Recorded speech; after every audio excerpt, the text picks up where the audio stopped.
오늘은 독사와 달팽이라는 제목으로 함께 말씀을 나누겠습니다.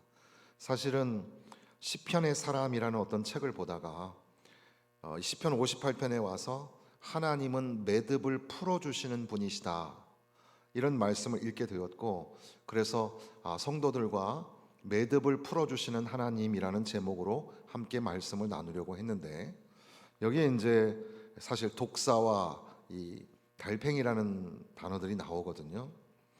최근에 이제 원로 목사님 모시고 라오스에 교직자 수련을 갔는데, 그 푸앙 르라방이라는 곳에 가서 무슨 왕궁 박물관인가, 너무 날씨가 더우니까 저는 만사가 다 귀찮더라고요. 그래서 뭐 돌아다니고 다 불교 사원들이고 하니까 그런 데는 잘 안 가는데, 어쨌든 막 뜨거운 그런 장렬한 태양에 그 입구에 그냥 앉아 있다가 또 이제 거기서 다들 나와가지고 그 앞에 있는 작은 언덕인데 이름은 푸시산이라고 해요. 근데 그 언덕에 사람들이 이제 올라가면 동네가 한눈에 다 보인다. 우리 식으로 말하면 개운산 정도 될까? 뭐 그래서 그 언덕에 올라가면 밑에가 다 보인다는 거죠. 근데 이제 우리 원로 목사님도 안 올라가시고 밑에 벤치에 앉아 계시고 저도 옆에 앉아서 이렇게 뭐 얘기를 나누고 있는데, 계단을 올라가던 사람들이 막 난리가 났어요. 그래서 막 계단을 막 허겁지겁 뛰어 내려오고 옆으로 막 가고, 사람들이 움직이지 마, 움직이지 마, 막 그렇게 하는 거죠. 거기에 뭐가 나타나냐면 뱀이 나타난 거예요. 뱀이 사람 계단으로 막 내려오니까 사람들이 막 놀래가지고 움직이지 마, 위험해, 막 그렇게 하는 일이 있었어요.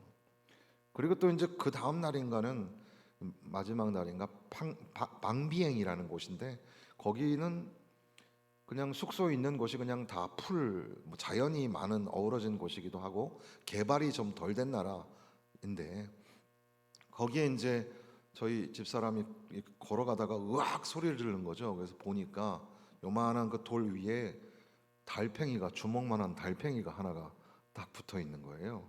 꾸역꾸역 이렇게 붙어 있는 거예요. 그래서 제가 속으로 참 신기하다. 독사도 만나고 달팽이도 있네. 그래서 오늘 제목을 매듭을 풀어주시는 하나님이라고 하려다가 이 독사와 달팽이라는 제목을 가지고 우리가 함께 말씀을 나눌 수 있겠다 생각이 들었습니다. 이 58장 1절에 보면, 통치자들아 너희가 정의를 말해야 하거늘 어찌 잠잠하냐, 인자들아 너희가 올바르게 판결해야 하거늘 어찌 잠잠하냐. 수사 의문문으로 묻는 것은 너네가 지금 뭔가 잘못하고 있다 라고 선언을 하는 거죠. 너네 정의를 선포해야 하는데, 공의롭게 판결해야 되는데 왜 이렇게 불합리하게 불의하게 하느냐, 그렇게 이제 선언을 하면서 결국 그 힘센 자들, 권위 있는 자들의 정체성이 뭐냐 하면 악인이고, 그리고 그들이 폭력적이고 거짓말장이이고 이런 것들을 들추어내는 겁니다. 2절에 보니까 아직도 너희가 중심에 악을 행하여 땅에서 너희 손으로 폭력을 달아주는도다 그랬습니다. 그러니까 사실은 이 힘센 이 권세자들, 통치자들은 그 내면에 악이 존재한다는 거죠. 악한 사람들이다.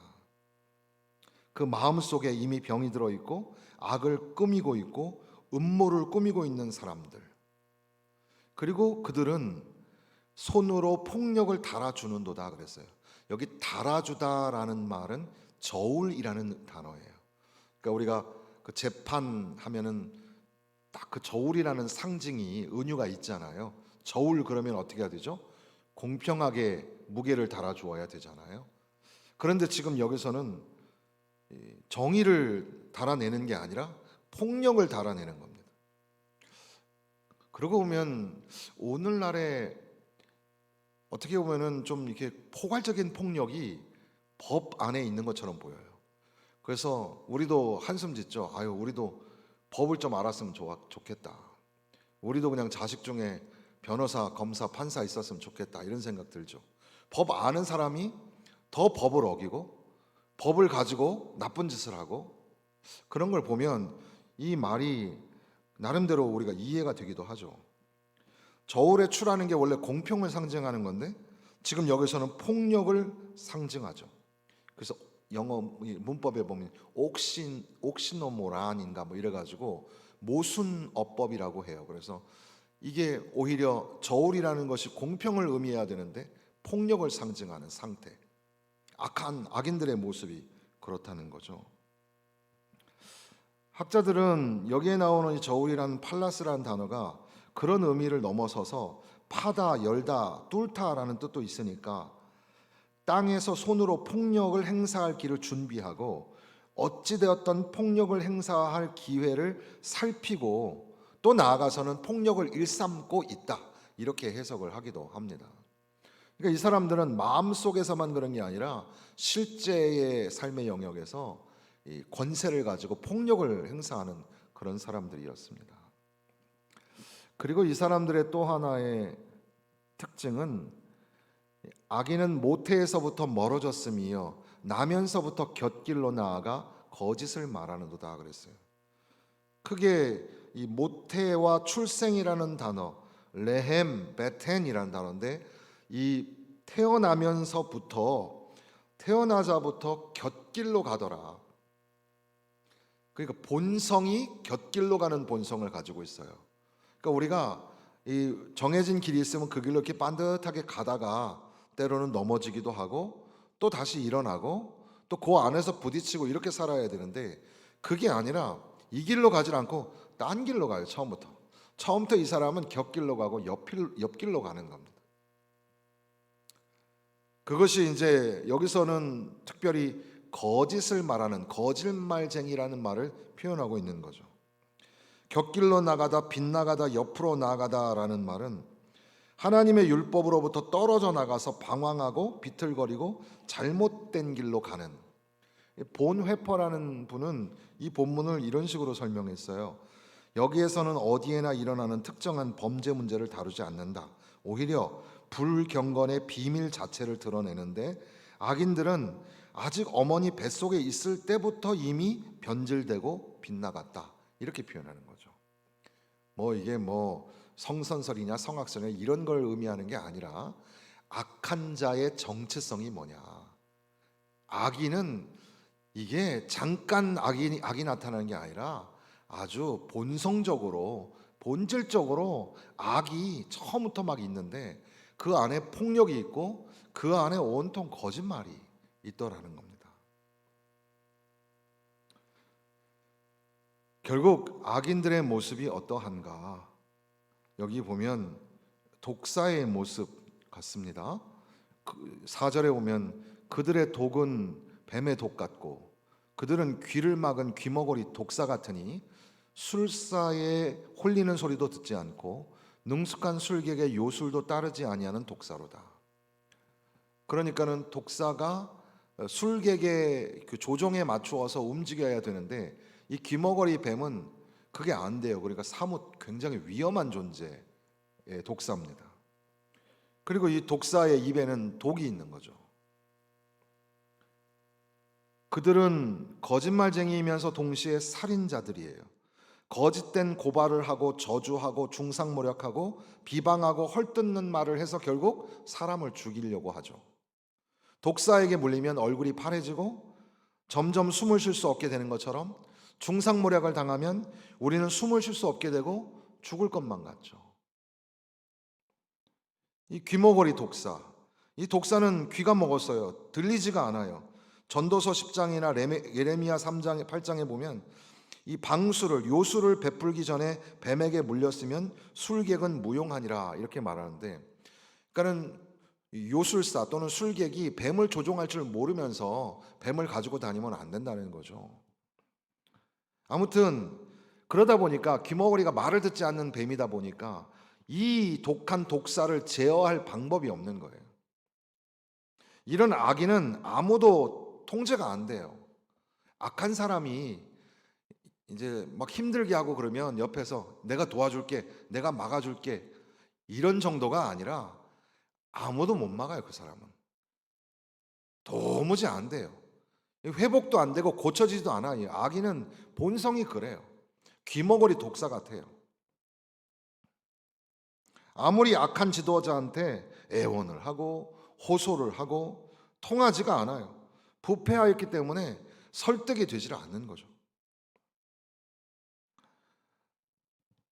그렇게 지금 힘이 세고 그 악한 일을 일삼는, 폭력으로 저울 삼고 독사처럼 독을 품고서 거짓을 행하는 자, 그들을 향하여 이 시인이 너무너무 화가 나고 속상하니까 하나님 앞에 이렇게 저주의 탄원을 하고 있는 겁니다. 막 이렇게 속상하니까 하나님 앞에 나가서 기도하는 거죠. 우리는 우리의 입을 통하여서 사람들에게 막 욕을 하고 막 저주를 퍼붓고 이러면서 살아서는 안 되겠죠. 그렇지만 마음이 너무너무 아프고 속상한데, 그 악인 때문에 내가 너무 상처를 많이 받았는데 그거를 아무 일도 없었다는 듯이 사는 거는, 그것도 하나님이 기뻐하시는 일은 아닙니다. 그러면 어떻게 해야 하느냐? 시편에는 상당히 많이 이 저주시가 나오는데 하나님에게 나아가서 하나님에게 감히 토로를 하는 거예요. 아니 어떻게 거룩한 하나님 존전에 나가서 막 사람을 막 저주하는 말을 할 수 있을까? 그렇게 우리가 좀 생각을 하기 쉽지만 그런 관점이 아니라, 어떤 일을 만났을 때 내가 정직하게 토로하는 것이 더 중요해요. 하나님 앞에 기도하실 때도 그냥 나 뭐 괜찮아 뭐 이런 식으로 감추지 말고, 사람들에게는 다 말할 필요는 없죠. 그러나 하나님에게는 모든 것들을 정직하게 토로하는 거고, 그것은 하나님이 살아계시다는 것을 믿는 거고, 하나님이 그 사건을 다 알고 계신다는 것을 믿는 거예요. 그리고 이 문제를 해결하실 분도 하나님이라는 것을 알기 때문에 하나님에게 하나님 저 사람 정말 저주를 당하게 해달라고 막 그렇게 기도를 하게 되는 겁니다. 그러니까 이것은 불신앙의 모습이 아니라 오히려 하나님을 믿기 때문에 그렇게 하나님 앞에 나아가는 거죠. 그래서 그 시인의 마음을, 그 아픈 마음을 우리가 공감해야 하는 겁니다. 우리도 뭐 그런 경험이 없으면 다행이신데, 가끔 사람이 살다 보면 정말 미운 사람이 있잖아요. 정말 악하고 무서운 사람이 있습니다. 그 사람을 어떻게 상대가 안 되죠. 뭐 설득을 해도, 또 말을 해도, 그리고 막 사건이 벌어져도 못 알아채고 몰라요. 귀머거리 독사와 같아요. 아무리 해도 안 돼요. 맞서면 맞설수록 상처는 나만 받아요. 너무너무 화가 나는 거죠. 그런 경험 없으시기를 바랍니다. 혹시라도 있다면 하나님 앞에 나아가서, 하나님 내가 너무 아파요. 아유, 믿음의 권사님이 아프다는 소리를 하면 되나? 아파도 안 아프다 해야지. 그것도 뭐 나름대로 의미는 있겠습니다만은, 정말 하나님을 믿으신다면 하나님 앞에 나가서 하나님 아파요. 내가 아파요. 내가 속상하고 아파요. 저 인간 하나님 좀 내버려 두시지 말고 다리 몽둥이라도 불어야 안 되겠습니까? 속상해가지고. 여기에는 최소한 7가지의 저주가 나오는데요. 이 저주를 우리가 같이 읽으면서 우리도 이 말씀으로, 그래 우리 안에 완악한 마음을 세워가는 게 아니라 우리를 터치하시는 하나님의 위로의 마음을 우리가 좀 읽어 나갈 수 있으면 좋겠습니다. 뭐라고 되어 있냐면, 먼저는 그들의 입에서 이빨을 꺾으소서 그랬어요. 이빨을 부러뜨려 달라는 거죠. 이게 문맥상 앞에 있는 독사의 이빨인지 바로 뒤에 나오는 젊은 사자의 어금니인지 약간 양쪽에 걸쳐져 있는 것 같아요. 그런데 학자들은 보통 무게를 뒤에 젊은 사자에게 조금 더 실어 놓습니다. 사자가 이빨이 얼마나 무섭습니까? 그런데 젊은 사자니 이게 막을 방법이 없는 무서운 힘을 가졌어요. 그 이빨에 말이에요. 하나님 저 이빨을 부러뜨려 주시옵소서. 여기에선 꺾으소서, 꺾어내셔서 이렇게 되어 있지만 실제 여기는 단어가 달라요. 하나는 꺾다고 하나는 부수다예요. 꺾고 부수어 주옵소서. 이 이빨과 어금니가 막 나타나는데 이게 얼마나 강력한 힘을 가지고 있는지 몰라요. 그런데 이빨이 부러지면 얼마나 익살스럽습니까? 하나님, 저 이빨을 부러뜨려 주옵소서. 하나님 앞에 막 그렇게 기도를 하는 거예요. 두 번째는 급히 흐르는 물같이 사라지게 하여 주옵소서 그랬습니다. 급히 흐르는 물같이. 실제로 그 사막지대에는 뭐 우리가 몇 번 들어보죠. 와디라고 해서 갑자기 막 홍수처럼 비가 내렸다가 갑자기 싹 사라져서 비가 왔는데 조금 있으면은 바닥이 완전히 메말라 있는 경우가 많이 있어요. 그것처럼 막 급류가 내려오니까 너무너무 무섭잖아요. 그런데 갑자기 그 물이 싹 사라진 것처럼 저 인간, 저 폭력쟁이, 저 사람 저렇게 물처럼 사라지게 하여 주옵소서. 이렇게 기도하고 있습니다. 세 번째는 겨누는 화살이 꺾임 같게 하시며 그랬습니다. 우리는 뭐 올림픽에서 제일 금메달을 많이 따오는 게 이 양궁인데 화살의 나라, 양궁의 나라 뭐 그렇게 설명하기도 하는데 이 화살이 꺾어졌다는 거, 이 사실 이게 사실 어려운 해석이긴 한데 마치 풀이 자라나는 풀이 이 밟으면 꺾여져 가지고 이제 더 이상 풀의 기능을 못 해요. 생명을 잃어버리면 그 다음부터는 풀이 메말라서 죽어가는 것. 그래서 이 본문은 그렇게 풀로 해석하기도 하는데 어쨌든 활이라는 게 이 견고하게 세워져 있을 때야 화살의 기능이 있는 거지. 이 화살이 부러져 버리면 활이 겨누어져서 부러져 버리면 그거는 활이 아닌 거죠. 더 이상은 그 능력도 없고 힘도 없는 거죠. 하나님 이 겨누는 화살이 부러지게 하여 주옵소서. 저들이 기세가 등등가지고 막 화살을 쏘려고 하는데 그 화살을 부러뜨려 주옵소서. 하나님 앞에 그렇게 기도하고 있습니다. 그리고 이제 오늘 제목으로 삼았던 소멸하여 가는 달팽이 같게 하시며 그랬습니다. 달팽이 그 김정준이라는 신학자는 달팽이는 소라딱지 같이 생겼다. 그 몸은 연한 껍데기를 지고 간다. 머리에는 신축이 자유로운 촉각이 있고 그 끝에는 눈이 있다. 살에는 점액이 있어서 기어간 자리에는 그 점액으로 자국을 남긴다. 그렇게 달팽이를 설명했습니다. 이왕에 우리가 이제 달팽이 읽었으니까 달팽이의 모양을 한번 생각을 해보는 거죠. 그런데 이제 달팽이도 완전한 가뭄을 만나면 달팽이가 녹아버려요. 달팽이가 그냥 메말라 죽어버리게 되는 거죠. 사실 그 몸 안에 있는 수분이 메말라가서 점점 줄어가다가 결국에는 생명력을 잃고 움직이지도 못하고 메말라 이제 사라지게 되는 거죠. 악인의 모습이 그래요. 악인이 껍데기 속에 살고 있어요. 악인은 달팽이처럼 잘 숨어요. 일은 자기가 저질러 놓고 자기가 잘 숨어요. 악인은 제법 위장을 잘하는 거죠. 잘 숨고 그리고 자신의 목적을 위해서 잘 움직이고 가는 곳마다 점액질을 남겨요. 악의 점액질을 남겨요. 이거는 이제 어떤 김정우라는 교수님 신학자가 설명한 건데 악의 발자취를 남겨요. 근데 사실 이 한평생 이 달팽이는 껍데기를 지고 다녀야 되는 거죠. 악의 껍데기는 무겁고 힘들고 사실 이 껍데기를 믿고 안전하다고 생각하지만 결국 이 껍데기 때문에 그 안에서 메말라서 죽게 되는 존재가 달팽이.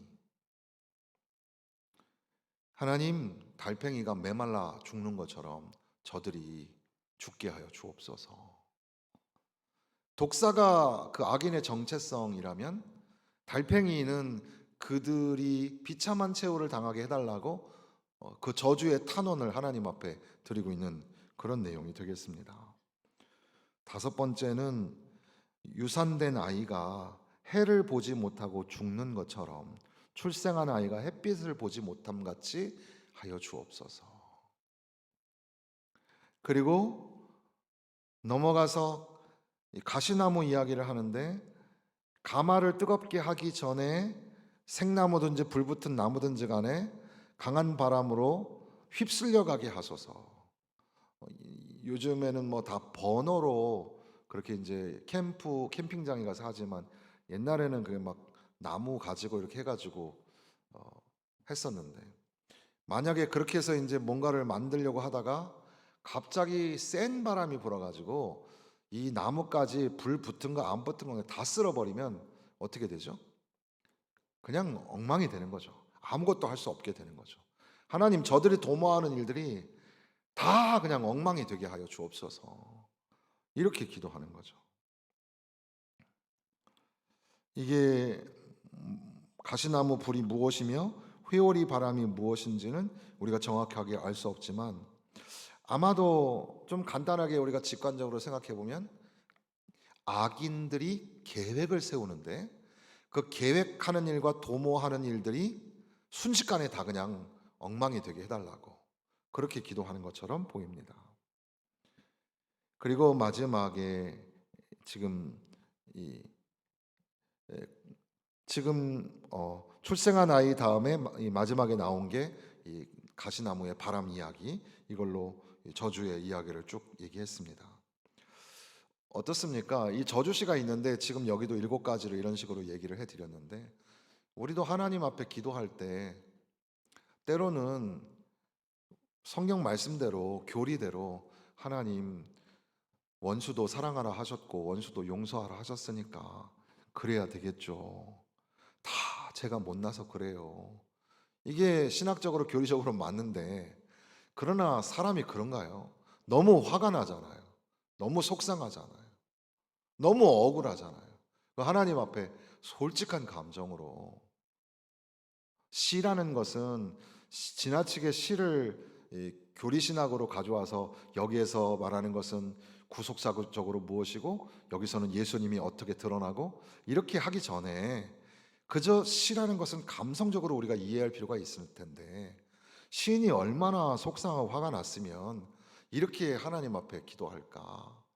우리도 하나님 앞에 그렇게 기도하지 않을까? 하나님, 왜 저 사람, 저 못된 사람 잘 먹고 잘 삽니까? 하나님, 나는 왜 이렇게 힘들게 사는데, 나는 하나님 믿는다고 믿는데 저 사람은 주일날마다 맨날 놀러가고 나쁜 짓은 다 하고 다니는데 왜 저 사람은 행복하게 삽니까? 속상한 마음을 하나님 앞에 토로하게 되는 거죠. 그런데 갑자기 10절에 가서는 의인이 악인의 보복당함을 보고 기뻐하며 그의 발을 악인의 피에 씻으리로다 라고 말하는데, 이제 이 하나님 앞에 토로하던 시인이 그 결론을 얻게 되는 게, 하나님이 이 모든 악인들을 물리치시고 하나님이 심판하실 거야 라는 그런 확신이 들게 된 겁니다. 우리는 그게 어떻게 이루어질지 몰라요. 적어도 이렇게 7가지 정도는 해야 분이 풀릴지도 몰라요. 그러나 우리가 확실히 아는 것은 하나님이 다 알고 계시고 하나님이 반드시 심판하신다는 사실입니다. 그 결론 앞에 서자 이제는 용기를 얻게 되고 다시금 기쁨을 회복하게 되는 거예요. 하나님, 내가 이 상황이 너무너무 속상하고 힘든데 생각해 보니까 하나님 다 알고 계시죠? 하나님이 심판하실 줄로 믿습니다. 주님 안에서 다시 기쁨을 회복하게 되는 겁니다. 그런데 이건 개인적인 보복을 할 수 있어서 만족감을 느끼게 돼가지고 그래가지고 막 신나는 게 아니라, 시인은 뭘 얘기하고 있는 거냐면 내 원수 갚아주는 게 문제가 아니라 하나님의 공의가 이 땅에 실현되고 하나님의 정의가 선포되어지는 것으로 인하여 기뻐하는 그런 기쁨으로의 걸음. 그래서 의인이라는 말을 여러 번 등장시키고 있는 겁니다. 그러니까 우리도 개인적인 보복이 문제가 아니에요. 하나님은 다 알고 계시는 줄로 믿습니다. 하나님이 선악간에 판단하시고 하나님이 재판하실 거예요. 그거는 만만하지 않아요. 무서운 재판이 될 겁니다. 그러니까 그 모든 심판과 재판을 하나님 손에 맡기고 우리는 자유해야 합니다. 우리가 그 사람 때문에 너무너무 아파하는 그 자리에 멈추어 계시지 말고 신앙적인 믿음의 결론, 믿음의 확신을 붙잡은 그런 결론을 가지고 살아가야 할 줄로 믿습니다. 그리고 더 나아가서 마지막 절에 가서는 그때에 사람의 말이 진실로 의인에게 갚음이 있고 진실로 땅에서 심판하시는 하나님이 계시다 하리로다. 사람들이 다 보면서 말하기를, 야, 하나님이 의인의 그 속상함을 갚아주시는구나. 그리고 심판하시는 분은 하나님이시구나. 그래서 앞서 처음에 소개해드렸던 대로 그 김영봉이라는 목사님께서 쓰신 책에 보니까 하나님은 매듭을 풀어주시는 분, 그렇게 설명을 했습니다. 그렇습니다. 하나님이 재판하시는 분이고 하나님이 심판하시는 분입니다. 하나님이 문제를 풀어주시는 분, 얽히고 설킨 매듭을 풀어주시는 분은 하나님입니다. 그러니까 내가 하려고 하지 말고 하나님이 다 아시잖아요. 하나님은 공의로우신 분이시잖아요. 그 하나님이 하실 줄로 믿는 믿음으로 그 안에서 다시금 기쁨을 얻고 또 그 안에서 감사를 누리는 그런 삶을 살아가야 하는 겁니다. 그래서 우리가 뭐 성경에 여러 가지가 나오지만 그 중에 그 로마서의 말씀 보면 로마서의 그 12장에 보면 12장 그 뒷부분에 보면은 이런 말씀이 있죠. 내 사랑하는 자들아, 로마서 12장 19절부터 21절 사이에 너희가 친히 원수를 갚지 말고 하나님의 진노하심에 맡기라. 기록되었을 때 원수 갚는 것이 내게 있으니 내가 갚으리라 주께서 말씀하시니라. 내 원수가 줄이거든 먹이고 목마르거든 마시게 하라. 그리함으로 내가 숯불을 그 머리에 쌓아 놓으리라. 악에게 지지 말고 선으로 악을 이기라. 로마서 16장에 가서는 19절에 보면 너희가 그래서 선한 데 지혜롭고 악한 데 밀어나기를 원하노라, 이렇게 말씀하십니다. 그러니까 지금 이 시편 58편의 시인은 이 악인의 그런 횡포와 폭력 가운데 지금 너무너무 고통스러워하며 이제 하나님 앞에 정직한 기도를 드립니다. 하나님, 저들을 멸하여 주옵소서. 적어도 7가지 정도를 막 얘기하고 있는 거예요. 저 독사 같은 정체성을 가진 악인 달팽이 같이 되게 하여 주옵소서. 그러나 그건 나의 속상함을 풀기 위하여 분풀이 복수를 해달라는 뜻이 아니라 하나님은 다 알고 계시지 않습니까? 하나님의 공의와 하나님의 뜻이 이 땅에 이루어지게 하여 주옵소서. 하나님이 아신 줄로 믿기에 내가 확신하고 하나님은 심판자가 되십니다. 하나님은 재판관이 되십니다. 그렇게 선언하는 거죠. 그래서 바울 사도는 로마 교회 교인들에게, 그리스도인들에게 오늘날 우리에게 핍박이 있고 우리에게 환난이 찾아오지만 그러나 선한 데는 지혜롭고 악한 데는 밀어나고 선으로 이겨야지 악에게 지지 말아라. 그러면서 너희 스스로 재판관이 되려고 하지 말고 하나님이 우리에게 재판관이 되시지 않느냐. 원수 갚는 건 내가 하는 게 아니라 하나님이 하시는 게 아니냐. 이렇게 말씀하시는 겁니다. 사랑하는 성도 여러분, 우리 안에도 이러한 비슷한 어떤 단편들이 있지 않을까 생각하게 됩니다. 하나님의 권능, 하나님의 주권, 하나님이 심판자가 되시고 재판자가 되신다는 사실을 믿으며 하나님께 맡기시기를 바랍니다. 더 나아가서 우리는 그 하나님 앞에 정직하게 아파요라고 기도하던 우리는 그 기도의 말미 가운데 하나님이 살아계시는구나, 하나님이 통치하시는구나 라는 믿음으로 탄식의 자리에서 의연히 일어나서 또 오늘 하루를 믿음의 길을 걸으시기를 바랍니다. 그 사람 때문에 내가 찌그러질 필요가 뭐가 있어요? 그 사람 문제는 하나님이 해결하실 거니까 나는 오늘 살아야 될 이유가 있잖아요. 하나님 영광 돌리고 예수 그리스도의 생명의 복음을 전하는 사명이 있잖아요. 그거에 우리가 초점을 맞추어서 오늘도 기쁘게 즐겁게 살아야 될 줄로 믿습니다. 그래서 우리의 신앙이 이렇게 탄식과 절망의 상황을 통과하다가 더 성숙해지고 더 거룩해지고 과연 예수의 제자답게 하나님의 백성답게 되어지시기를 주님의 이름으로 축원합니다.